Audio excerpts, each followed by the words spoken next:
Hello everyone and welcome to Learn Tech. In this short video I'll show to you guys how you can download and install VirtualBox for Windows 11. To start you need to open a browser and you just have to search here VirtualBox download, and then once you see this link virtualbox.org you click over it and then it will redirect you to this page where you can download the VirtualBox. I'll put the link on the description below so you can come directly on this page.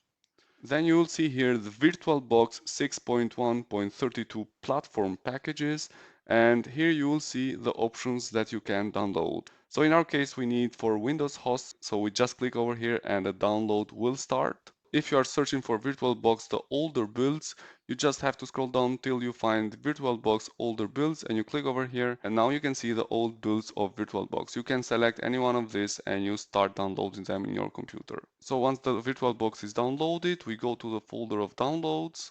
So here is the VirtualBox file, and in order to start installing it, we just double click over it and the installation will start.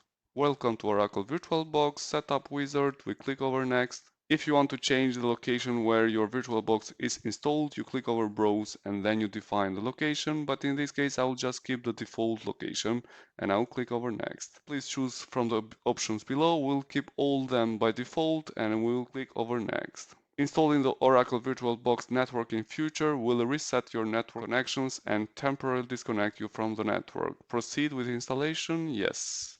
Ready to install? Yes. So we click over Install. And now we have to wait till the installation of VirtualBox is done. Would you like to install this device software? Yes, install. So here we are. The Oracle now is installed on my computer, so we click over Finish. And here it is. Now we can start creating virtual machines on my Windows 11 computer. So basically that's all that you have to do in order to download and install VirtualBox on your Windows 11 computer, and the steps are pretty much the same also for Windows 10 computer. By installing Oracle VirtualBox in your computer, you are able to create new virtual machines which can be on Windows, on Linux or Solaris, whatever operating system that you want to install as a virtual machine. That's all that I wanted to show to you guys. Thanks a lot for watching and please consider subscribing to our channel. Thank you.